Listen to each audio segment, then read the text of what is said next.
기본 입자인 쿼크에 대한 이야기를 하려고 합니다. 쿼크에 대한 이야기를 가능하면 많은 사람들이 재밌게 들을 수 있도록 마치 춤을 배우듯 쉽게 쿼크를 배운다는 뜻으로 쿼크와의 춤이라는 강의를 준비했습니다. 모든 사람이 어렵게 생각하는 입자 물리학이라는 분야에 좀 더 쉽고 재미있게 이해할 수 있도록 그렇게 했으면 좋겠고요. 쿼크라는 것을 모든 사람들이 너무 어렵게 생각하지 않고 그냥 일상적으로 받아들였으면 해요. 이걸 듣고 나서.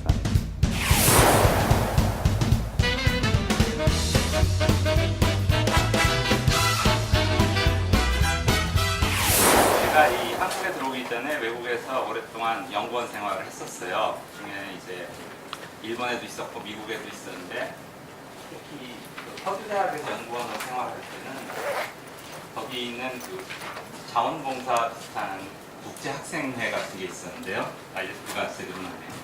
거기에서 이제 댄스 선생으로 2년간 그 미국 이과 외국인 친구들한테 춤을 가르쳤었어요. 이해가 잘 안 돼. 저희가 지금 살이 많이 쪘어요. 죄송합니다.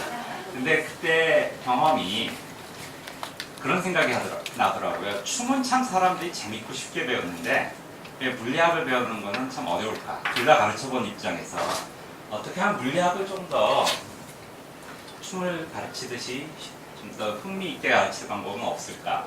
그런 고민에서 이런 제목이 나왔다고 이해해 주시면 되겠습니다. 제가 소속해 있는 곳은 현재 대전에 위치해 있는 IBS, 우리말로 풀었으면 기초과학연구원입니다. 기초과학을 집중적으로 연구하는 국가기관이에요. 그 중에서 제가 속한 곳이 이제 CTPU라고 합니다. Center for Theoretical Physics of Universe. 물리학 연구기관인데 각 연구기관마다 연구한 대상이 있어요. 예를 들면 유전자라든가 반도체라든가 각종 그런 여러분 들어본 여러 가지겠죠. 컴퓨터 사이언스라든가 저희 연구기관의 실험 대상은 우주입니다. 우주 그 자체를 연구하는 유일한 연구소예요. 물론 각 연구소나 대학에서 이런 연구를 하는 분들이 많이 있습니다만 연구소 자체가 우주 연구에만 한정되어 있는 건 저희 연구소뿐이에요. 우리나라에서. 자, 그럼 오늘 지금 얘기할 것이 쿼크인데요. 아까도 말했지만 이미 많은 사람들이 그냥 검색을 통해서도 쿼크라는 게 무엇이다라는 것을 들었을 거예요. 간단히 말하면 이 세상을 구성하고 있는 기본 물질이에요. 이것을 우리가 영어로 elementary particle이라고 하는데 우리가 번역할 때 보통 기본 입자 또는 근본 입자라고 번역합니다. 번역하는 사람에 따라서. 보통은 기본 입자라고 해요. 옛날에는 소입자라는 표현을 썼는데 이거는 일본식 한자라고 해서 요새는 잘 안 쓰는 편입니다. 우리 연구단은 입자 물리 및 우주론이라고 돼 있어요. 전공 분야가. 그때 입자 물리가 기본 입자를 얘기하는 것이고요. 현재 여기 써 있는 이 영어와 그리스 문자들이 바로 각각 우리 우주를 구성하는 기본 입자를 나타냅니다. 다 실험으로 확인을 했고요. 2012년에 마지막으로 찾지 못했던 힉스 입자를 찾아가지고 이제 모든 입자를 다 봤어요. 근데 쿼크라는 게 사실 기본 입자 말고 다른 의미도 있는데요. 독일식 크림치즈를 쿼크라고 그래요. 근데 쿼크라고 안 하고 아마 제가 이걸 크바르크라고 읽는 걸로 알아요. 독일에서는. 먹어보지 못했어요. 자, 세상을 구성한 근본 물질이라는 게 무엇이냐? 애기들, 저도 지금 얘기가 있습니다만 한테 블록을 지어주면 그걸로 여러 가지 모양을 만들어요. 상상력이 풍부한 몇 개의 한정된 네모, 세모, 동그라미들만 가지고도 집도 만들고 말도 만들고 뭐 세상에 존재하지 않는 동물도 만들 거예요. 이렇게 몇 개 기본 구성으로 세상을 만드는 것이 우리가 이제 영어로 빌딩 블럭이라고 하는데 그냥 한마디로 근본 블럭인 거예요. 이 쿼크는 바로 이 세상의 빌딩 블럭이에요. 쿼크들을 모아 조합하면은 돼지도 만들 수 있고 완두콩도 만들고 돌도 만들고 사람도 만들 수가 있는 거죠. 우리가 이제 보고 있는 모든 물질은 사실상 다 쪼개보면 끝에 원자라는 것으로 떨어집니다. 가장 작은 단위라고 보통 생각했을 때 옛날에. 근데 원자도 쪼개져서 원자를 들여다보면은 가운데 조그마한 원자핵이 있고요. 얘가 모든 질량을 다 갖고 있어요. 그 둘레에는 전자가 있어요. 일렉트론이라고 쓴 게 전자예요. 전자는 사실 저렇게 되어 있지만 실제로는 구름처럼 퍼져 있습니다. 아마 옛날가 아니고 요새 교과서 보면은 원자 속은 우리가 들여다볼 수 없다라는 얘기를 하는데요. 그것도 벌써 몇 년 된 거고 2014년에 원자 현미경이 발명돼가지고 원자 속도 들여다볼 수가 있게 됐어요. 검색을 해보면 나오긴 하는데 아직은 이렇게 널리 알려져 있지 않고 제가 깜빡 잊고 그걸 안 가져왔네. 사진으로 이제 원자 속을 찍었고요. 원자 속에 보면 전자 한 개가 구름처럼 퍼져 있는 게 보여요, 눈으로. 그 다음에 이 원자핵을 들여다보면 여기 보면은 이렇게 이 원자핵을 확대하는 건데요. 실제로는 정말 작습니다. 근데 이 원자핵 안은 마치 이렇게 포도송이처럼 양성자랑 중성자라는 두 개의 입자들이 뭉쳐있다는 걸 알 수가 있어요. 바로 그 양성자와 중성자 안에 세 개의 포크가 있습니다. 근데 이 그림을 잘 보면 여러분이 재미있는 것 같은데요. 이 원자핵은 이렇게 포도송이처럼 그려놓고요. 양성자 안의 쿼크는 마치 큰 봉, 장난감 봉이 있죠. 안에 이렇게 조그만 봉들이 안에 액체가 들어있고 떠있는 것, 그런 장난감이 있어요. 요새 애기를 키우다 보니까 애기 장난감 자꾸 얘기하게 되는데 마치 그것처럼 써놨죠. 거기엔 이유가 있어요. 그 얘기는 조금 천천히 말씀드리겠습니다. 자, 기본 입자라는 게 그럼 도대체 무슨 소린가를 하려면은 이게 거의 서양 철학에서 나온 얘기인데요. 물론 동양 철학에도 있었어요. 근데 지금 이게 과학의 역사가 서양 철학부터 시작했으니까 그리스 철학자들이 굉장히 큰 논쟁이 있었어요. 기원전 한 400년 전 그때부터. 뭐냐 하면 세상을 있는 모든 만물을 쪼개다가 마지막에 더 이상 쪼갤 수 없게 되면 뭐가 나올 것인가. 그게 두 가지 학설이 충돌을 했어요. 한 가지 학설은 소위 말해서 원소설이에요. 엘리먼트설. 또 한 가지 학설은 입자설이에요. 그 당시에 입자라고 그 에이톰이라고 그랬어요. 바로 원자설이에요. 원자, 에이톰의 의미가 그리스어로 톰이 쪼개다라는 뜻이래요. A는 못한다는 부정의 뜻이라서 쪼갤 수 없다. 쪼갤 수 없는 가장 작은 입자로들이 모여서 이렇게 만들어졌다는 게 원자설이고, 네오시푸스라는 사람이 시작해서 유명한 데모크리토스가 이제 발전시킨 설이고, 모든 물질은 그렇게 복잡하게 되어 있는 게 아니고 몇 개 기본 물질이 있어서 더 이상 분해 안 되는 그 기본 물질을 섞으면은 모든 물질이 나온다. 그게 사원소설이에요. 엠페도클레스라는 사람이 시작해서 플라톤, 아리스토텔레스로 이어졌는데 철학자로서는 이쪽보다는 플라톤과 아리스토텔레스가 훨씬 더 유명했기 때문에 결국 과학적인 원자론이 나오기 전까지는 사원소설이 거의 2000년간 세상을 지배했어요. 그 2000년 후에 어떤 일이 벌어졌냐면 영국의 존 달턴이라는 과학자가 화학 법칙, 예를 들면 수소를 이 두 배 부피의 수소에 그거에 절반의 산소를 섞으면 딱 물이 나오는데 그 비율이 일정하다. 왜 그런가? 그거는 수소를 나누고 산소를 나누다 보면 최소 단위가 수소 2개, 산소 1개가 결합을 해서 1개의 물을 만들기 때문이다. 이거를 처음으로 생각을 했어요. 모든 화학 법칙이 그런 식으로 딱딱 점수배로 떨어진다. 1대2, 1대3, 2대3 이런 식으로. 결국은 기본 물질은 이렇게 개개의 원자로 이루어져 있을 거라는 거를 주장을 해요. 그게 19세기예요. 그래서 드디어 원자론이 전세를 2000년 만에 역전시키고 이제 원소설을 넘어섰어요. 그 당시까지 원소설이죠. 물과 공기가 흙과 불을 섞으면 모든 게 나옵니다. 나무도 나오고 사람도 나오고 이런 얘기가 있었던 거예요. 그래서 이때 이걸 그냥 섞어서 안 되죠. 섞을 때 아마 들어본 적 있을 거예요. 특히 이제 어린 학생들은 필요한 뭐가 있었어요. 그게 이제 어디에서 나오냐면은 해리포터 1권에 등장하죠. 혼자의 돌만 있으면 이 4개의 원소 섞어가지고 뭐든지 만들어낼 수 있다고 생각을 했었죠. 그래서 그걸 찾기 위해서 사람들이 굉장히 애를. 근데 아까 이제 사원소설이 없어지면서 혼자의 돌은 사실 없어진 거예요. 그 순간. 근데 이제 문제가 생긴 게 뭐냐 하면 원자는 쪼개질 수 없는 최소의 입자라고 생각을 하고 보니까 너무 많아요. 100개가 넘어요. 원자가. 이 주기율인데 계속 그게 만들어져요. 게다가 점점점 과학기술이 발전하니까 원자도 쪼갤 수가 있게 된 거예요. 그러면 쪼갤 수 있는 원자가 근본 물질일 수는 없지 않겠느냐. 이거 너무 많다, 근본 물질. 이런 얘기가 나온 거예요. 그래서 그 시대에서 이제 20세기로 넘어가면서 새로운 입자의 탐구가 시작됩니다. 제일 먼저 J.J. 톰슨이라는 영국의 학자가 전자라는 입자를 발견해요. 바로 전기를 흐르게 만드는 작은 입자예요. 그 다음에 20세기 초에 러더포드라는 물리학자가, 이분은 뉴질랜드 출신이에요. 뉴질랜드에서 감자일을, 농부일을 하면서 대학을 다녔는데 장학금에 합격을 했어요. 근데 사실은 1등이 아니고 2등으로 합격해서 못 갈 뻔했는데 그 사람이 1등이 다 무슨 이유가 생겨 못 가게 돼가지고 포기하고 집에서 이제 감자를 캐고 있었는데 합격 통지를 받았대요.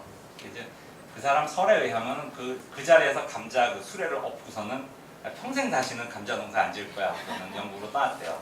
이분이 굉장히 그 위대한 물리학자가 돼요. 그래서 원자핵을 발견해요. 감자 농장에서 시작한 분이. 원자핵을 발견하고 나서 이제 무엇을 알게 되냐면 원자핵이 엄청나게 작다. 그리고 대부분의 원자의 질량은 이 조그만 핵에 다 있다. 그 전자는 그 주변에 아주 가벼운 전자가 돌고 있다. 이런 사실이 밝혀지고 곧이어 몇 년 지나서 원자핵은 양성자와 전하가 플러스예요. 전하가 0인 중성자로 뭉쳐져 있다는 걸 알게 되고요. 여러분이 아다시피 정전기는 플러스와 마이너스로 당겨요. 플러스와 플러스는 밀죠. 이 플러스의 원자핵이 주변에 마이너스 전하의 전자들을 묶어놓고 있어가지고 이 원자가 형성되는 거예요. 그러면 이렇게 속이 텅 빈 원자가 안 찌그러지는 이유는 아까 말했듯이 그 전자가 사실은 그냥 이렇게 천천히 돌고 있는 게 아니고요. 마치 구름처럼 퍼져가지고 마치 그 도깨비처럼 마치 구름으로 변해가지고 퍼졌다고 생각해도 돼요. 거의 뭐 틀린 얘기는 아니에요. 뚜껑을, 그러니까 껍데기를 만들고 있어요. 그러니까 두 개의 껍데기가 서로 마이너스 전하를 띠고 있기 때문에 눌러도 서로 들어가질 않아요. 그러니까 서로 반반하는 원자는 껍데기를 가지고 있는 거예요. 그래서 너무 세게 누르면 어떤 일이 벌어지냐면 여기 있는 마이너스의 껍데기랑 반대편에 있는 플러스에 있는 전하가 당겨요. 그래서 원자끼리 붙게 돼요. 이걸 어느 정도 가까이 가져가게 딱. 그래서 원자들이 뭉쳐가지고 큰 덩어리를 만들 수가 있게 되죠. 결국 이러한 과정을 간단하게 얘기하자면 100개가 넘는 원자들이 세상에 존재했는데 얘네들이 알고 보니까 3개의 입자, 양성자, 중성자, 전자만 조합하면 그 100개가 넘는 원자가 다 만들어진다. 사실 이 시점에서 사람들이 과학책에도 잘 안 나오고 저는 왜 그런지 잘 모르겠는데 원소설이 부활을 한 거예요. 지금 원자설이 모든 것을 원소설을 밀어냈다고 생각하지만 그렇지 않아요. 3개의 원소, 양성자, 중성자, 전자가 어떻게 보면 모여가지고 모든 세상을 만드니까 새로운 시대의 원소설이 나온 거죠. 새로운 시대의 원자론이 나온 것처럼. 그래서 지금 우리가 아까 엘리먼터리 파티클이라는 표현을 썼잖아요. 그 두 개의 조합이에요. 원소 더하기 쪼개지지 않는 입자. 그게 바로 엘리먼터리 파티클입니다. 원소인 동시에 원자인 거죠. 근데 그 후에 문제가 생겨요. 20세기 중반이 돼가지고 실험 기술이 발달하면서 그 전까지 볼 수 없었던, 눈에 보이지 않았던 숨어있던 입자들이 세상에 마구 등장하기 시작을 해요. 처음에는 그 입자들이 외계에서 왔어요. 태양에서도 오고 다른 별에서도 오고. 그리고 우리가 우주선이라고 하는데 그 로켓을 의미하는 게 아니고요. 코스믹 레이, 코스믹 우주 광선을 의미하는 겁니다. 우주에서 날아오는 그런 광선들. 그 우주선들을 측정하는 기술은 굉장히 오래전에 발견이 됐고요. 사실 여러분도 할 수 있어요. 그 어플이 있어요. 어플을 깔면 여러분의 스마트폰에 있는 스마트폰 카메라가 우주선 디텍터랑 똑같아요. 구조가. 그러니까 사실 그런 우주선을 하는 탐지기는 스마트폰 카메라를 굉장히 크고 많이 대여해 놓은 거예요. 그러니까 그 어플을 깔고 저도 한번 해봤는데요. 한참 기다리면 하루에 한두 번쯤 우주에서 날아오는 광선을 잡을 수가 있어요. 근데 저는 그거를 권하지 않는데요. 제가 한번 해봤더니 한 1시간이면 전기가 다 달아요. 굉장히 전기를 많이 잡아먹는 어플이라서 바로 지웠습니다. 그거 하고 나서. 어쨌든 이렇게 우주에서 오는 입자들을 보니까 지상에 있던 입자들하고 달리 어마어마하게 종류가 많아요. 중성자, 양성자 비슷한 놈도 있고 걔네보다 가벼운 놈도 있고 무거운 놈도 있고 다시 얘네들이 수백 가지가 발견이 됐습니다. 그럼 아까 한 얘기가 다시 돌아가는 거예요. 그러면 양성자, 중성자 두 개만 있을 때, 전자 하나까지 세 개가 있을 때는 아 이게 기본적인 원소 입자구나 생각했는데 이게 수백 개가 되면 아까 원자랑 똑같잖아요. 그럼 자연스러운 생각이 뭐냐 하면은 그럼 얘네들도 모두 다른 더 기본적인 몇 개의 입자들의 조합으로 만들어진 게 아닐까 하는 질문을 하게 됩니다. 우리가 그래서 기본 입자라는 걸 정의를 하기로 했어요. 뭐냐하면 일단 원소인 동시에 원자니까 얘네들 조합해서 모든 세상의 만물을 만들어낼 수 있어야 되고 그거는 다 오케이예요. 중성자, 양성자도 되고 다 됩니다. 두 번째, 이 쪼개져서 안 돼요. 다른 걸로. 그래야 기본이죠. 중성자, 양성자는 그 테스트를 통과를 못했어요. 그거 테스트한 그때까지 그걸 테스트한 입자가 딱 두 개가 있는데 하나가 전자고요. 전자 안 쪼개져요. 또 하나는 광자입니다. 바로 빛 입자예요. 아인슈타인이 처음으로 발견했죠. 빛이 파동인 동시에 입자라는 걸. 빛도 역시 쪼개질 수가 없습니다. 그래서 두 개는 기본 입자 통과하고 원자, 중성자, 양성자는 탈락이에요. 새로운 기본 입자를 찾아야 되는데 1964년이 이제 제가 태어난 해예요. 그때 이제 머레이 겔만이라는 물리학자가 미국의 물리학자가 이 중성자, 양성자 및 모든 그 수백 개의 입자들이 다 세 개의 쿼크로 설명할 수 있다는 것을 보였어요. 그거를 세 개의 쿼크가 뭉치면 얘네들이 한 개의 중성자, 양성자가 되고 원자 내부에 얘네들이 이렇게 모여있을 거다. 이것이 쿼크 모델입니다. 겔만은 아직도 살아계세요. 지금 90 몇 세인데 이분이 이 쿼크란 이름을 붙이게 된 것이 굉장히 흥미있는 건데요. 바로 제임스 조이스라고 의식의 흐름이라는 말들이 참 유행을 하는데 의식의 흐름이라는 것을 유명하게 만든 작가가 제임스 조이스예요. 마치 자기 생각에서 아무렇게나 나오는 말들을 쭉 연결하듯이 제임스 조이스의 유작이 있어요. 마지막 작품. 이 바로 피네간스 웨이크라는 작품인데 그 중간에 시가 하나 나옵니다. 그 시에 보면은 마지막에 여기 중간에 Three Quarks per Master Mark라는 말이 나와요. 겔만이 그 사람 좀 특이한 사람인데 원래 되게 물리를 싫어했는데 아버지가 너 물리하는 게 좋겠다 하도 우겨서 물리학과에 진학한 사람이래요. 되게 물리 잘했어요. 그러면 이렇게 아무 말이나 막 그냥 붙이기를 좋아했대요. 그래서 처음에 이 쿼크를 생각했어요. 그냥 자기가 이유도 없이 그냥 이건 쿼크야, 이건 쿼크야 그랬대요. 그러다가 책에서 이걸 읽으니까 야 여기 쿼크가 있네, 게다가 세 개네 해가지고 이름을 붙이자. 근데 여기에 한 가지 문제가 있는데 이게 운율을 맞춰요. Three Quarks per Master Mark이기 때문에 얘의 발음은 쿼크입니다. 쿼크가 아니에요. 그래서 우겼어요. 겔만이 이건 나 그냥 쿼크다. 그래서 뭐 그걸 우기기 위해서 이 시에 대한 자기 나름대로 해석을 막 했어요. 이게 쓰리 쿼트라고. 쓰리 쿼트는 이게 거의 한 3리터가 넘는데 한 사람이 마시기엔 좀 너무 많죠. 이렇게 우겼는데 거기에 아무런 근거도 없고요. 어떤 사람들은 이게 그냥 세가운소이라고 주장도 하고 어떤 사람은 아까 말한 그냥 독일식 크림치즈라고 주장도 해요. 다만 아까 말했듯이 이게 제임스 조이스의 유작이고 이미 이게 논란이 돼서 돌아가셨기 때문에 쿼크가 무슨 뜻인지 아무도 모릅니다. 그냥 아무렇게나 말했다고 생각하면 돼요. 그래서 아무렇게나 붙은 이름이 현재 쿼크예요. 물론 우리 연구소에서 연구하는 액시온처럼 세탁세제 이름이 붙은 입자도 있어요. 입자 이름을 붙이려다가 마침 빨래를 하는데 보니까 앞에 세제 상표가 액시온이라고 가지고 액시온이라고 이름을 붙였대요. 그런 경우도 있으니까 뭐 이 정도면 무난하게 이름이 붙은 거죠. 어쨌든 양성자와 중성자는 모두 세 개의 쿼크로 되어 있습니다. 거기에 중간자라고 부르는 입자가 있어요. 파이 입자, 제일 가벼운 입자들 중에 하나인데 얘네들은 두 개의 쿼크로 되어 있어요. 그러니까 쿼크가 두 개 또는 세 개로 되어 있고요. 아주 드물지만 5개 쿼크로 된 물질도 가끔 가끔 만들어져요. 근데 일상적으로는 볼 수가 없어요. 현재까지 발견된 쿼크는 총 6종류입니다. 처음에 생각된 쿼크는 이 3개였어요. UDS. 여기 S예요. 좀 이상하지만. 그거를 처음에 붙여놓고 U가 뭐냐 물어보니까 별로 할 말이 없어. 업. D는 다운. S가 생긴 다음에 발견된 C가 나중에 발견됐어요. 이것도 발견되고 나니까 이게 S는 그럼 스트레인이고 얘는 C는 참이라고 하자. 그 다음에 또 발견된 놈은 꼭대기 바닥, 탑 다운. 제가 보기에 진짜 물리학자들 이름은 그러면 아무렇게나 갖다 붙이는데요.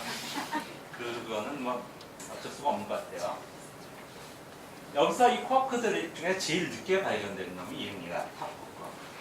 그 이유는 얘가 너무 무거워서요. U 쿼크하고 T 쿼크의 무게 차이는 약 10만 배입니다. 어마어마하죠. 같은 쿼크인데 얘는 같은 종류인데 얘네들이 무게 차는 굉장히 많이 나고요. 이러하게 심한 질량의 차이를 만들어주는 것이 바로 그 신비한 입자라고 생각되고 있는 힉스예요. 여기에서 우리가 알아둘 건 우리가 알고 있는 거의 모든 물질, 여기 99.99% 끝까지 가는데요. 이 물질은 이 두 개의 쿼크로 만들어집니다. 여기는 거의 안 보여요. 무거워가지고. 쿼크는 색하고 맛이 있다고 그래요. 맛은 뭐냐 하면 얘네들이 사실 업하고 다운은 전하가 3분의 2, 마이너스 3분의 1 똑같은 성질로 짝이 지어져 있어요. 얘네들을 한 가족 또는 쌍둥이라고 불러요. 형제 자매. 얘네들과 얘네들을 구별할 때 얘네들은 다른 맛을 가지고 있다고 그래요. 맛 1, 맛 2, 맛 3 그냥 붙인 거야. 아까 그냥 우리 앞에 아무 의미 없이 그냥 이름 갖다 붙이는 경향이 있어가지고 그걸 맛이라고 붙였어요. 그 다음에 얘네들을 또 색이라는 걸 붙였어요. 이게 우연이지만 처음으로 원자론을 세운 데모크리토스가 말한 것 중에 원자는 색을 갖고 있고 원자는 달고 쓰다 이런 표현을 썼어요. 근데 이게 쿼크에 갖다 붙여도 잘 맞아요. 쿼크의 색이라는 거는 사실 실제 색이 아니에요. 그냥 RGB라는 색을 갖다 붙이는데 그 이유는 한 개의 공통점이 있겠는데 색 RGB를 같이 합치면 어떻게 돼요? 3원색의 빛을 흰색이 되죠. 색이 없어져요. 마찬가지로 다른 세 개의 색 RGB 컬러를 가진 쿼크를 모아놓으면 색이 없어져요. 또 한 가지 방법이 있어요. 색을 없애는 바로 반색, 안티 컬러를 갖다 붙이면 돼요. 레드에다가 안티 레드, 초록에다가 안티 초록 이렇게 해서 안티를 붙여놓으면 얘네들도 무색이 돼요. 지금 아까 다시 돌아가서 잘 보면 알겠죠? 얘네들은 다 그냥 쿼크고요. 얘네들은 쿼크와 반 쿼크인데요. 얘네들은 RGB를 하나씩 가지고 있고요. 얘는 한쪽이 초록이면 또 한쪽이 반초록이에요. 결국 우리가 보는 모든 세상은 무색의 세상이에요. 색이 있으면 안 됩니다. 그 이유는 쿼크들은 얘네들이 굉장히 작고 빠르고 또 같은 전하, 플러스 전하를 가진 놈들이 묶여요. 그럼 어떻게 돼요? 플러스 전하 가진 놈은 밀어낼 거 아니에요. 엄청난 힘으로. 여러분 정전기를 보면 알겠지만 같은 극은 밀어요. 자석도 마찬가지고. 그 밀어내는 힘을 극복하고 단단하게 이 쿼크들을 묶어놓을 수 있는 힘이 있어야 돼요. 그 힘을 우리가 강한 상호작용이라고 부르는데 이 강한 상호작용에 그러니까 전자기력의 전하에 해당되는 것이 강한 상호작용에서 우리가 이름을 붙인 색이에요. 그래서 색이 다른 색이 있는 쿼크가 있든 쿼크든 원자든 얘네가 색을 띠고 있으면 굉장히 강한 힘으로 주변에 있는 다른 색을 끌어당겨요. 그래서 그 색들이 결국은 안 보일 정도로 다 서로 뭉쳐야만이 이 힘이 바깥으로 더 이상 작용을 안 하게 되는데 강한 상호작용은 어마어마하게 힘이 세가지고 그 전에 그런 얘기가 있어요. 한 개의 칼라만 이렇게 있어도 지구가 달을 당길 수가 있다. 그 정도로 세다 그러는데 실제로는 너무 세가지고 우리가 볼 수가 없어요. 그래서 무슨 일이 벌어지냐면 외톨이 컵은 존재하지 않아요. 컵은 항상 짝으로만 존재해요. 3개 또는 2개 짝으로만 존재해요.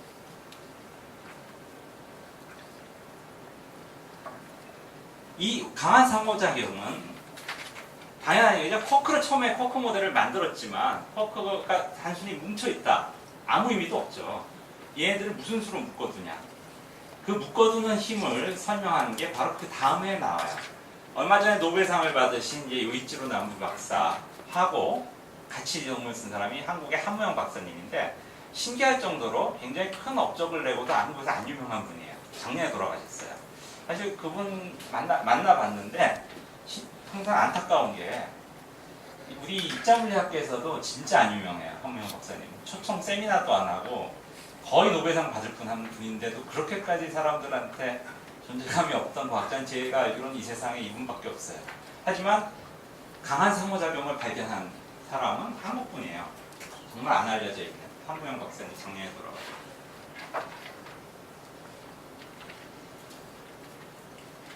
자, 근데 이 쿼크에는 아까 제가 잠깐 얘기했죠. 우리가 보통 원자핵을 얘기할 때는 쿼크는 이렇게 막 마치 안에서 돌아다니는 것처럼 얘기해요. 사실 원자핵은 이렇게 덩어리로 뭉쳐 있어요. 그 얘기는 양성자, 중성자의 질량이 거의 같아요. 양성자, 중성자 질량, 그러니까 6개가 있으면 원자핵의 질량은 양성자 6배 정도예요. 그게 또 원자의 질량이에요. 그래서 원자의 질량을 우리가 보통 어떻게 계산하냐면 탄소가 6개의 양성자, 6개의 중성자로 되어 있거든요. 그럼 탄소의 원자 무게를 하나 계산한 다음에 걔를 12로 나눠요. 그럼 그게 양성자, 중성자 질량하고 거의 비슷해요. 근데 쿼크는 이 세 개 다 합쳐봤자 양성자 질량의 100분의 1도 안 돼요. 그러니까 이렇게 돼 있던 게 아니라는 거예요. 이렇게 돼 있으면 딱 그 지금보다 훨씬 가벼워야 돼요. 원자도 훨씬 가벼워야 돼요. 이게 수수께끼예요, 일종의. 얼마 지금 우리 IBS에서는 전 세계의 고등학교, 대학생과 대학생을 대상으로 하는 입자물리 국제학교가 2달간 열리고 있어요. 신청을 받아서. 그래서 이제 IBS 안에 있는 국내외 학자들이 그 사람들 대상으로 가르치는데 얼마 전에 저한테 갑자기 연락이 와가지고 거기 이제 외국인인데요, 외국 사람인데 강의를 하다가 막 애들한테 가르칠 수가 없는 부분이 나왔는데 날 보고 도와달라는 거예요. 그게 무슨 얘기냐? 바로 이거예요. 쿼크 3개 합치면은 질량이 굉장히 가벼운데 왜 양성자, 중성자는 그 쿼크 3개 합친 것보다 훨씬 질량이 무거운지 설명해달라. 근데 지금 제가 이것 때문에 안 갔어요. 그 대신에 거기에 대해서 노벨상을 받은 글라시오라는 분이 쓴, 글라시오가 아니라 밀책이라는 분이 쓴 그 에세이를 보내드렸어요. 거기 보면은 굉장히 어려운 얘기가 나오는데 어려운 얘기를 그냥 쉽게 얘기하자면 이런 거예요. 양성자, 중성자는 상대적으로 운동을 잘 안 해요, 원자핵에서. 하지만 쿼크들은 아까 본 것처럼 안에서 굉장히 자유롭게 마구 운동을 합니다. 근데 혼자 운동 안 해요. 아까 말했죠. 쿼크들끼리 서로 단단하게 묶여 있다고 그랬죠. 그러니까 서로 사이를 마구 당기고 밀면서 굉장히 힘들게 에너지를 넘치게 운동을 해요. 이 운동 에너지들이 이제 복잡하게 계산이 되지만 그걸 넘어서 그 에너지가 아인슈타인의 상대성 이론에 의하면 질량하고 동등합니다. 바로 이 유명한 식이죠. 워낙에 이 에너지가 넘치기 때문에 그 에너지들을 합쳐보면은 얘네들이 쿼크가 가진 질량의 100배가 넘어요. 얘네들의 에너지는. 그 에너지가 그 양성자, 중성자의 질량인 거예요. 쿼크들은 서로가 글루온이라는 상호작용을 매개하는 입자로 묶여 있어요. 이렇게 묶어 있고 요게 글루온이에요. 사실은 입자지만 줄 사이를 계속 왔다 갔다 하고 줄 사이를 벗어나지 않기 때문에 저렇게 우린 스프링처럼 표시하기도 하고 저렇게 풀로 표시하기도 합니다. 이렇게 두 개의 입자를 묶어주는 힘을 매개하는 입자를 우리가 게이지 보존이라고 부르는데 또는 얘를 게이지 장이라고도 불러요. 좀 어려운 얘기가 나왔죠. 이제 여기에 해당되는 것이 뭐냐면 광자예요. 광자는 전자기력을 저런 식으로 매개합니다. 중력도 아마 중력자가 매개할 거라고 생각은 하지만 발견되지 않았어요. 중력자는 너무 어려워요. 근데 장은 좀 쉬운 거예요. 장이라는 건 뭐냐 하면 한마디로 공간을 꽉 채우고 있는 걸 장이라고 해요. 그러면 공기, 물, 꽉 채우고 있는 건 다 장이에요. 바닥. 필드죠. 그래서 여러분 아마 이런 우화를 들은 적이 있을 거예요. 스승이 제자 3명에게 아주 적은 돈을 줘요. 우리로 치면 한 1,000원, 2,000원 정도 주고 이 돈으로 이 방을 꽉 채울 걸 사와라. 근데 첫 제자가 등불을 사왔어요. 초를 사왔죠. 초에다 불을 켜니까 방이 환해졌어요. 두 번째 제자는 향을 사왔어요. 향에 불을 붙이니까 방 안에 향이 퍼져가지고 꽉 찼죠. 세 번째 제자 얘기는 알아요? 말썽꾸러기 제자는 똥을 가져왔어요. 방 안 냄새가 꽉 차가지고 다들 그냥 방에서 빠져나갔다는 얘기인데 어쨌든 다 똑똑한 제자들이죠. 이때 이 방을 채우는 게 바로 장이에요. 이 장은 아주 느슨할 수도 있고 꽉 단단할 수도 있어요. 상관없어요. 근데 장을 한쪽에서 에너지를 가하면 장이 진동을 하면서 퍼져나가요. 이걸 우리가 파동이라고 불러요. 지금 제가 여러분한테 말을 하면은 소리가 이 방에서 퍼져나가죠. 공기가 장이라면은 공기의 진동인 소리가 바로 파동인 거예요. 얼마 전에 아마 지난주에 오정근 박사님이어서 발표하신 걸로 아는데 네. 중력파가 발견됐죠. 그게 바로 공간이 중력장이에요. 공간을 채우고 있는 중력장이 진동할 때 퍼지는 파동이에요. 작년에 처음으로 발견됐죠. 점점점 새로운 게 과학이 발전하면서 새로운 게 점점 발견이 돼가고 있어요. 그래서 교과서가 못 따라가고 있는 거죠. 또 하나 이제 생각하시는 게 제 목소리처럼 연주를 이렇게 음악을 누가 이제 바이올린을 연주한다거나 드럼을 연주하면 그 공기의 진동이 방을 퍼져나가면 모든 사람이 똑같은 음악을 듣게 돼요. 이것이 이제 장과 파동의 예인데요. 아까 그 쿼크들도 그 주변에 눈에는 안 보이지만 음악도 망가져. 그 쿼크들도 서로 주변에 장을 완전히 퍼뜨리고 있어요. 그 장은 강한 상호작용의 장이에요. 그 장에 통해 가지고 그 장 안에 있는 다른 쿼크로 힘이 전달됩니다. 단순히 힘만 전달되는 게 아니고요. 여러 가지 정보가 전달이 돼요. 그걸 서로 주고받으면서 쿼크는 상대적으로 움직이는 거예요. 이건 움직이지 않지만 실제로는 마구 움직여요. 그 힘을 이용해서. 단순히 움직이는 게 아니고 이러한 그 정보를 전달하는 강한 상호작용을 전달하는 글로는 색깔을 바꿉니다. 다만 이 세 개가 동시에 RGB, 그러니까 초록, 빨강, 그다음에 파랑을 유지하고 있어야 돼요. 하지만 한쪽이 파랑이 초록이 되고 다른 쪽은 초록에서 파랑이 될 수가 있고요. 아니면 세 개가 동시에 바뀔 수도 있어요. 이것은 마치 뭐와 같냐면 우리가 춤을 출 때요. 지금 이거는 제가 그때 미국의 춤인데 30년대 린디 합이라는 춤인데요. 8개의 재즈 박자에 스윙 재즈 박자에 맞춰 춤을 춰요. 근데 네 번째 박자에서 위치가 바뀌게 돼요. 다시 네 번째 박자에서 자신의 위치가 도로 바뀝니다. 마치 색이 바뀌듯이.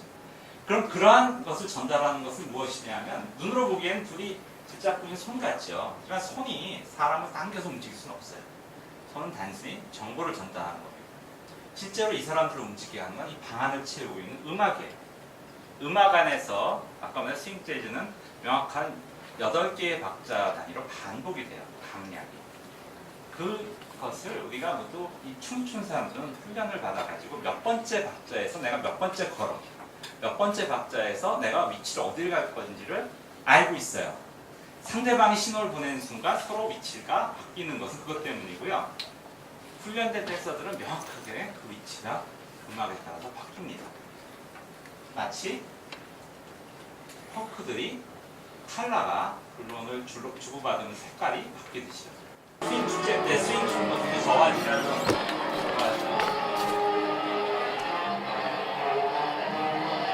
서로 이제 또 한번 춤을 추다가 다시 이제 패턴을 바꾸기도 하죠. 굉장히 많은 사람들이 다른 형태의 춤을 추고 있지만 잘 보면 모두 실패돼 있다고 하죠. 딱딱 맞춰지고 있어요. 그 이유는 이쪽에 여기는 안 보이는데 오른쪽에 밴드가 있어요. 허드대학 스윙 밴드인데 밴드가 그 음악을 정확하게 박자를 맞춰서 보내고 있기 때문에 이제 봅니다. 근데 아까 여기서 혹시 봤을지 모르겠지만 이 사람들은 여기서 춤추는 사람들은 그 자리에서 벗어나지 않고 현재하게 회전을 하거나 왔다 갔다 하면서 추고 있어요. 다른 걸 하나 보여드릴게요. 이번에는 같은 퍼프 대학에서 있는 시험인데 탱고예요. 이 경우는 아르헨티나 탱고인데 사람들 어때요? 상대적으로는 잘 안 움직이고 굉장히 빠른 속도로 마루를 따라 움직이고 있죠. 이거를 입자로 생각하면 이렇게 생각할 수가 있어요. 입자들이 우리가 무겁다, 가볍다를 나타내는 건 뭐냐 하면은 쉽게 움직일 수 있다, 쉽게 움직일 수 없다예요. 무거운 거는 결국 쉽게 움직일 수 없다는 걸 의미하고요. 가벼운 거는 쉽게 움직일 수 있다는 얘기를 하는데요. 똑같은 사람이 춤을 춰도 저렇게 둘이 상대적으로 움직이지 않은 경우는 굉장히 쉽게 움직일 수가 있어요. 반면 아까처럼 둘이 상대적으로 굉장히 움직이 큰 경우에는 그 사람들 자체, 그 커플은 움직이기가 굉장히 힘들어요. 무겁다고 할 수가 있죠. 아까 얘기한 것처럼 커플들은 상대적으로 무거워지는 이유가 굉장히 큰 움직임이 있기 때문이에요. 그러니까 아마 눈치를 챈 분도 있었겠지만 두 개의 영상에 다 제가 나옵니다.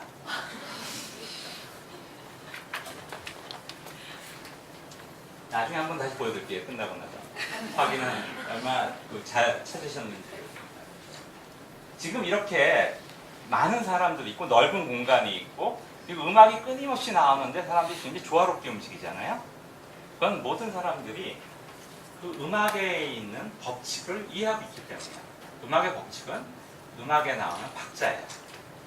순환하는 박자 1, 2, 3, 4 또는 1, 2, 3, 4, 5, 6, 7, 8 이런 식으로 어디서 박자가 끝나고 시작하냐 정확하게 알고 그 박자에 대해서 어떻게 내가 움직여야 되는지를 알기 때문에 서로 부닥치지도 않고 어긋나지도 않고 그렇게 모르는 사람끼리 만나서도 쉽게 춤을 출 수가 있거든요.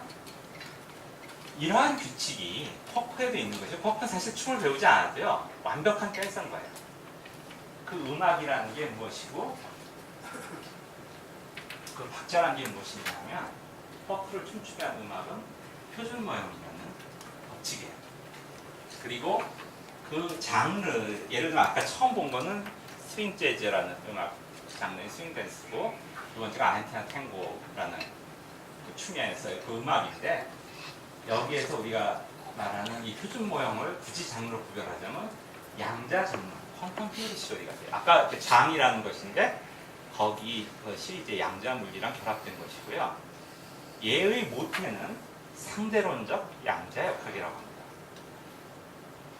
표준 모형은 써놓고 보면은 이게 티셔츠나 머그컵에도 디자인으로 들어갈 정도로 굉장히 깔끔한데요. 저거를 수식을 다 풀었으면 책 한 권을 써야 돼요. 엄청나게 복잡합니다. 그냥 우리 아는 사람들이 이게 아인슈타인이 처음에 발명한 그 표기법부터 시작을 한 건데 굉장히 이거 표기를 간단하게 쓰는 법을 발명한 거예요. 여기에 모든 전자기력 포함해서 물론 강한 상하작용, 약한 상하작용 이런 법칙이 다 들어가고요. 여기에 우리가 알고 있는 쿼크들하고 전자들 이런 게 다 들어갑니다. 여기에는 그 쿼크와 전자들의 질량이 어떻게 나오는지가 들어가고요. 얘가 바로 힉스예요. 그래서 네 개가 합쳐져가지고 표준 모형이 됩니다. 표준 모형의 기본 입자들이에요. 은근히 많아졌어요. 더 이상은 발견이 안 돼요. 여기가 끝이에요. 마지막으로 힉스가 2012년 발견되면서 그냥 문을 닫은 거예요. 표준 모형 이제 더 이상 들어올 자리가 없어요. 새로운 입자가 발견되면 이제 표준 모형이 아니라 표준 모형이 이제 완전히 맞는 이론이 아니고 새로운 이론이 나오는 거죠. 그래서 사실 지금 물리학자들이 엄청나게 많은 인원과 돈과 머리를 동원해서 새로운 입자를 찾고 있어요. 그러면 이제 표준 모형 말고 더 새로운, 더 기본적인 이론을 찾을 수 있을 거라고 생각해요.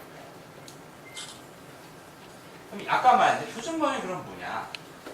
이 기본 입자들의 상대론적이고 양자역학적인 운동 법칙이라고 얘기를 하는 거예요. 기본 입자 말씀을 드렸고 운동 법칙이 뭐냐 하면 그 말대로 입자들이 운동하는 법칙이에요. 입자들의 뭐 거리, 질량, 시간, 속도 이런 것들을 다 측정한 다음에 얘가 시간에 따라서 어떻게 변화하는지 간단하게 말해가지고 가장 대표적인 운동 법칙 뉴턴 법칙. F는 ma라는 거죠. 힘을 가하면 가속도가 비례 그 질량의 반비례 가속도에 비례한 운동이 일어난다는 것. 그것이 바로 운동 법칙. 또 하나 대표적인 게 상대성 이론. 아인슈타인. 그냥 대표적인 운동 법칙. 양자 역학도 운동 법칙. 양자 물리학 훨씬 더 넓은 범위죠. 역시 운동 법칙인데 눈에 보이는 우리가 예를 들면 이게 떨어진다든가 이런 움직임들은 다 뉴턴 법칙으로 설명돼요.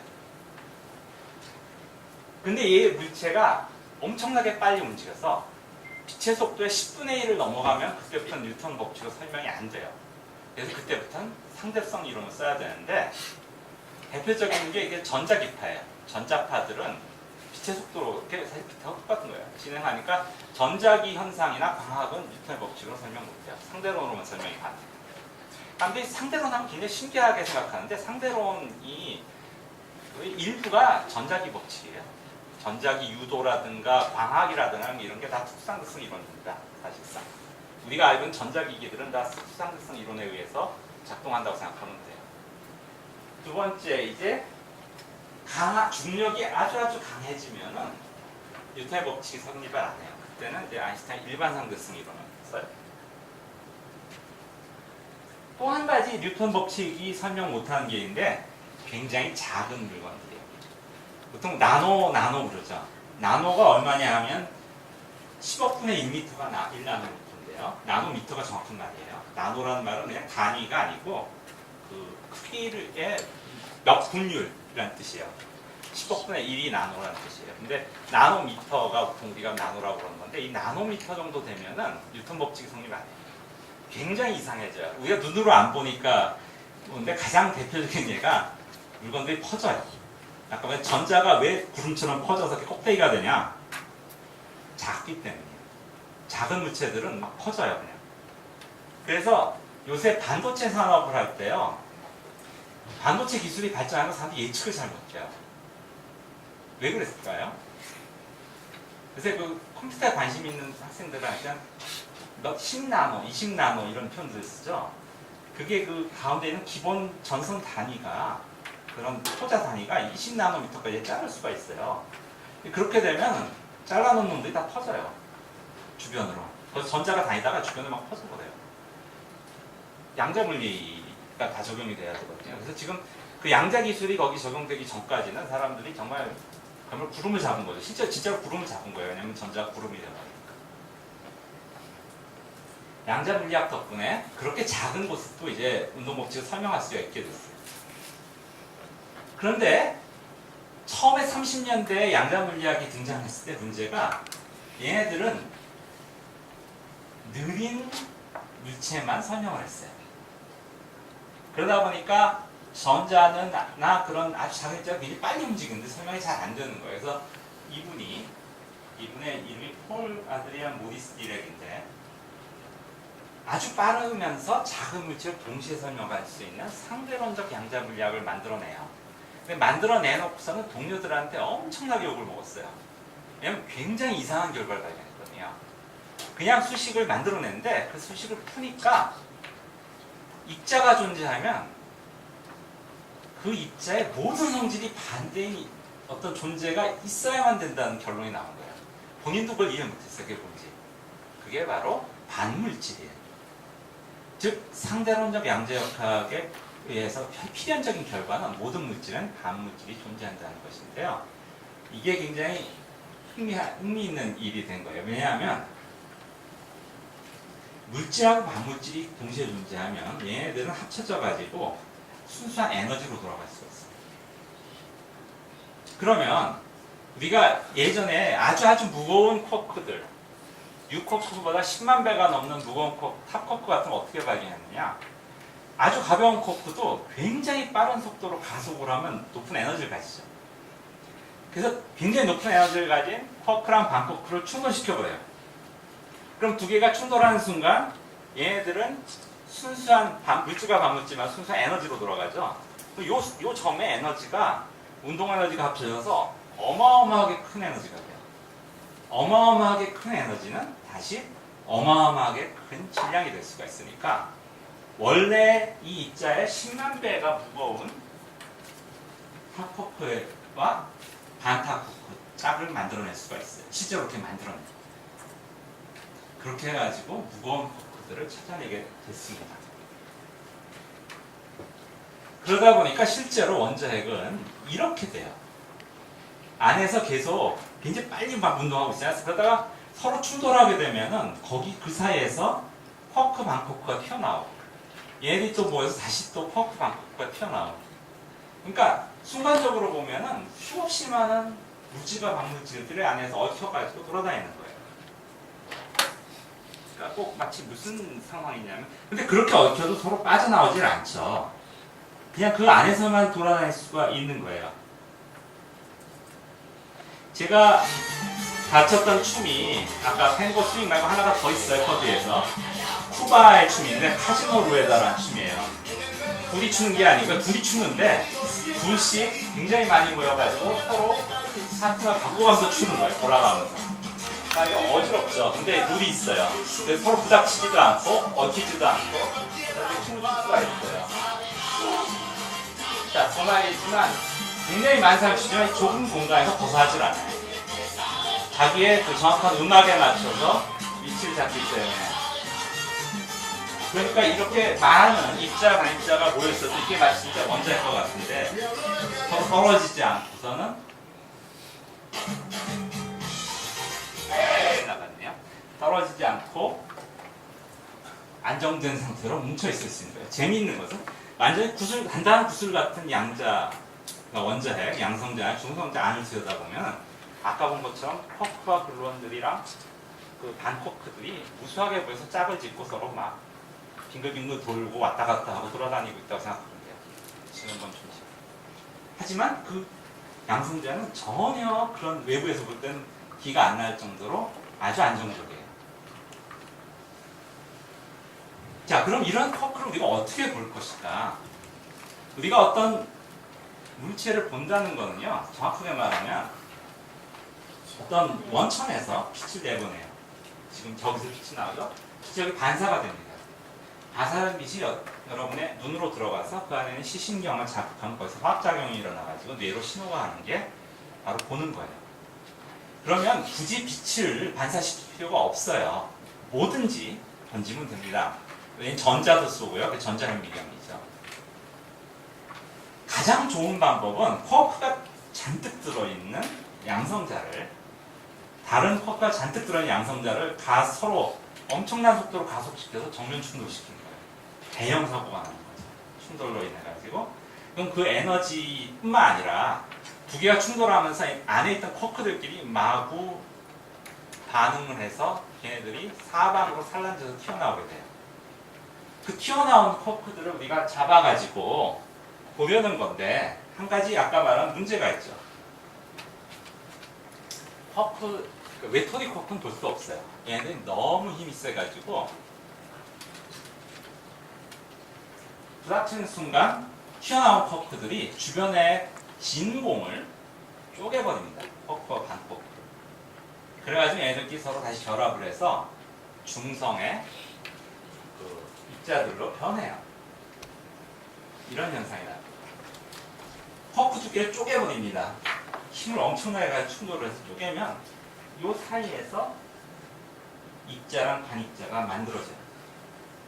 그래서 쿼크는 다시 반쿼크랑 짝이 되고 반쿼크는 쿼크랑 짝이 돼가지고 두 개의 입자가 나와요. 그러면 영원히 쿼크를 볼 수 없는 거 아니냐는 걸 할 수가 있는데 이렇게 충돌을 시키면은 얘네들이 튀어나온 입자들을 얘가 딱 모아가지고 얘네들이 어떤 방향으로 튀었고 어떤 에너지를 가져갔고 어떤 전하를 가지고 있고 정보를 다 모아요.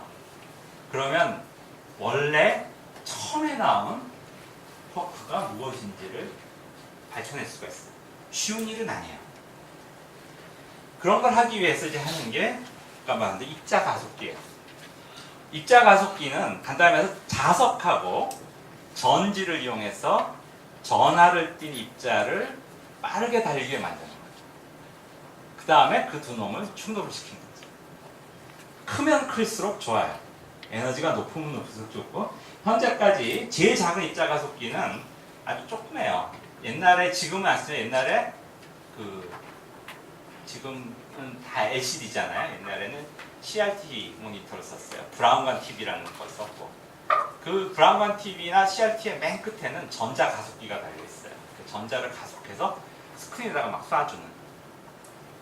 큰 놈들은, 제일 큰 가속기는 지금 스위스랑 프랑스 국경에 있는 LHC라는 놈인데요. 여기 잘 안 보이는데 여기 어디에, 아 여기 있구나. 이게 뭐냐면 8kg예요. 이 가속기에는 이 세상에서 만들어진 기계 중에서 가장 강력하고 가장 크고 가장 정밀합니다. 간단히 말하면 인간의 그 모든 하이테크들 하는 사람들이 어디에 있을까? 인텔에 있을까? IBM에 있을까? 나사에 있을까? 그런데요. 여기 다 있어요. 여기서 지금 개발된 기술은 앞으로 10년이 돼도 상용화가 안 됩니다. 앞으로 2, 30년이 지나야 상용화가 돼요. 전 세계에서 가장 머리 좋은 사람들이 모여서 수십 년 동안 개발한 기술들인데요. 여기서 개발한 게 뭐 있냐고 하는데 www가 여기서 나와요. 입자 그 데이터 정리를 하기 위해서 만든 프로그램인데 지금 우리가 다 쓰고 있죠. 웹. 우리가 홈페이지 웹 이런 게 다 여기서 나온 기술이에요. 그게 한 30년 됐나? 기억이 잘 안 나는데 굉장히 오래전에 만든 기술이에요. 제가 대학생 때 쓰고 있었으니까 대학생 석사 때 굉장히 오래전 30년이 넘은 것 같네요. 그 상용화된 지 한 20년 됐어요. 걸렸어요. 이게. 현재는 그리드라는 기술을 쓰고 있습니다. 그건 뭐냐면 전 세계인 여기 한국에 대전에도 있어요. 슈퍼컴들을 다 연결해서 한 개의 그 CPU처럼 작동하는 기계인데 수천 개, 수만 개의 컴퓨터를 마치 신경망처럼 연결해서 쓰고 있어요. 지금 아마 계산할 수 있는 능력으로는 세계에서 가장 강력한 걸로 알고 있습니다. 이 기계는 근데 땅 위에 있으면은 너무 정밀하기 때문에 방해를 심하게 받아요. 어느 정도 심하게 받냐면 비가 와도 에러가 나요. 예전에 처음 이거 만들었을 때는 에러가 하도 많이 나가지고 하나씩 체크를 했어요. 예를 들어가지고 산에 공이 돼서 눈이 녹으면 에러가 나요. 중력 차이가 나가지고. 기차가 20km 밖에서 지나가면 그 전류가 신호로 들어오고 달이 이렇게 뜨면은 그 달 중력으로 이게 신호가 들어오고 그걸 다 보정을 했어요. 이게 27km의 둘레 이 안에 전부 액체연료로 차 있고요. 지하 100m에 설치해놨어요. 이 기계 하나가 원자력 발전소 하나의 전기를 다 씁니다.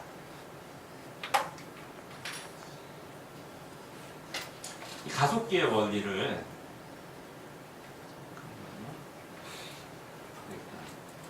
동영상으로 LHC 여기서 만든 게 있어요. 처음에 수소를 이온화시킵니다. 수소는 양성자 하나가 원자핵이에요. 전자를 떼버리면 그냥 양성자가 되어버려요. 그게 양성자죠. 양성자를 이제 전지로 가속을 해요. 정전기로. 정전기를 계속 플러스 마이너스를 바꿉니다. 타이밍을 맞춰가지고. 그래서 계속 가속을 해가지고 거의 빛의 속도에 가까워졌을 때 이런 자석으로 된 링에다 돌립니다. 전자석이에요. 전자석으로 계속 돌리면 얘가 거의 이제 빛의 98%인가 기억이 안 나는데 가속이 됩니다. 그러면 얘네들을 다시 두 번째, 이제 여기 두 번째, 세 번째 가속기로 보냅니다.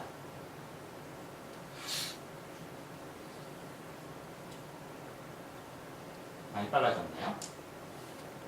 세 번째 가속기는 훨씬 커요. 세 번째 가속기에서 이제는 진짜 거의 빛의 속도에 가까워졌어요. 자, 이거를 이제 네 번째 가속기로 보냅니다. 처음 가속기가 밑에 보이죠? 조그만한 거. 자, 이제 네 번째 가속기에서 가속된 놈은 이제 주 가속기로 보냅니다. 아까 27km. 여기로 보냅니다. 이름이 거대 하드론 가속기인데 파이프가 두 개예요. 액체 중속의 진공 파이프 두 개인 이유가 두 개의 빔을 양쪽 반대 방향으로 보내요. 27km를 빛의 속도로 광수의 99.99999%로 보낸 다음에 나노미터 크기의 타겟에서 충돌을 시킵니다. 아까 말했듯이 세상에서 가장 높은 에너지를 가지고 있지만 세상에서 가장 정밀한 기계예요. 그렇게 쿼크가 안에서 있는 양성자들이 이 파이프를 가다가 반대편에서 오는 놈이랑 어느 순간에 충돌해버려요. 그 충돌을 검출기 안에서 하는데 그 순간에 어마어마한 양의 에너지가 방출되면서 입자들이 쏟아지게 됩니다. 광고가 자꾸 나와요. 이게 이제 지금 이번 업그레이드를 했어요. 얼마 전에 업그레이드를 하고 이제 돌아가기 시작하는데 이제 업그레이드 직전에 만들어서 그것도 홍보를 한 건데 여기가 이제 실제 LHC고요. 한국에서도 많은 사람들이 가서 실험을 하고 있는 중입니다. 이게 검출기예요. 검출기 지금 정비 중이에요. 검출기가 커다란 핀딩만 합니다. 거기서 충돌이 일어나는 거예요. 파이프라인. 이 안에 아까 말한 진공 파이프가 있고요. 그 안은 전부 몇만 톤의 액체륨이 들어가 있어요. 영하 271도에. 그 안은 또 다 진공이에요. 이게 검출기예요.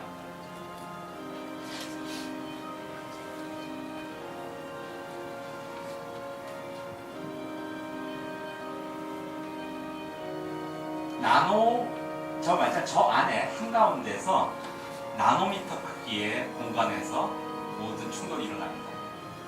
그런데 그걸 위해서 만든 검출기는 커다란 빌딩만 해요.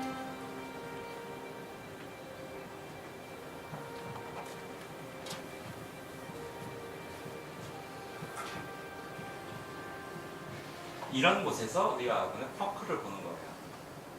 퍼크를 보는 게 얼마나 힘든 건지 아마 좀 짐작이 가실 거라고 생각하는데 이게 지금 뭔지 아세요?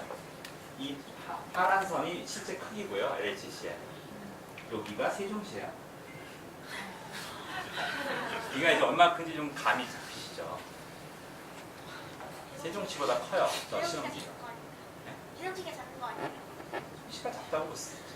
근데 이제 그렇게 장을. 근데 실제로 충돌이 일어나면은 어떤 일이 벌어지냐? 이게 충돌한 후에 아까 말한 그 검출기가 왜 이렇게 큰지를 설명하는 건데요. 검출기에 잡힌 튀어나온 입자들의 흔적들이에요. 어마어마하죠. 이게 초당 수백 개씩, 지금은 초당 수만 개씩 나와요. 업그레이드를 해가지고. 그러면 하루에, 지금 업그레이드 하기 전에도 몇 테라바이트의 데이터가 나와요. 하루에. 그러니까 우리가 테라바이트 하드 디스크를 가지고 있으면 몇십 개를 갖다 놓으면 하루에 다 쳐버려요. 그럼 이걸 어떻게 쓰냐? 아까 말한 그 그리드 컴퓨터가 써요. 그리드 컴퓨터는 그런 테라바이트급 컴퓨터가 수천 개가 한 개 컴퓨터처럼 작동합니다. 서로 연결돼가지고 동시에. 하지만 그래도 시간이 많이 걸려요. 비록 컴퓨터들이 전 세계에 흩어져 있지만 주 컴퓨터실만 해도 이게 일부예요. 주 컴퓨터실. 퍼크를 찾는 데는 저런 그 기구가 필요한 거예요. 그래서 이제 정리를 좀 해볼게요. 이제 900년대, 30년대까지 이제 상대론과 양자론이 나오면서 상대론적 양자론이 이제 나와요. 우리가 이제 이러한 퍼크를 비롯한 모든 소입자는 옛날에 기본 입자들을 탐구할 만한 기본적인 지식이 쌓인 거죠. 그리고 전자, 강자가 어떻게 발견됐고요. 한참 시간이 돼서 1960년대 퍼크 모형하고 히스 입자 모형, 그 다음에 강한 상호작용 이런 것들이 나오기 시작합니다. 이건 다 모아서 표준 모형이 나오고 1970년대부터 현재까지 이제 실제로 퍼크도 실험을 통해서 다 확인을 한 거예요. 힙스 입자까지. 2012년에 그 정점을 찍는 마지막 표준 모형의 마지막 기본 입자인 힙스 입자를 발견했죠. 앞으로 미래는 어떻게 될까요? 그건 아직 몰라요. 일단 저는 이론하는 사람이라 새로운 운동 법칙, 새로운 기본 입자 이런 거를 찾고 있죠. 그런 것이 이제 나올 것을 우리가 기대하지만 예측은 불가능합니다. 실험 쪽은 지금 저 LHC가 업그레이드 2배로 에너지를 높였어요. 업그레이드는 지금 막 돌아가고 있고요.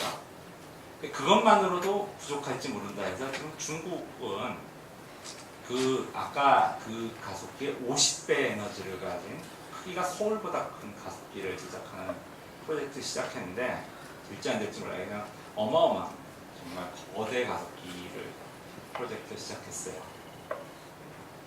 또 한쪽에서는 구글에서 손을 대고 있는데 구글에서 알파고 얼마 전에 대전이 있었죠. 이세돌 기사하고 끝나고 난 후에 미국 잡지랑 인터뷰에서 그 딥마인드 하시바스 사장이 대표가 다음 목표가 뭐냐 하니까 아까 그 얘기를 한 거예요. LHC를 가면은 어마어마한 데이터가 있고 굉장히 힘들게 컴퓨터들이 이걸 분석을 하고 있는데 이 알파고를 개조하면 얘네들을 인간보다 훨씬 더 효과적으로 분석을 해서 새로운 입자나 새로운 문제를 찾아낼 수 있을 거다.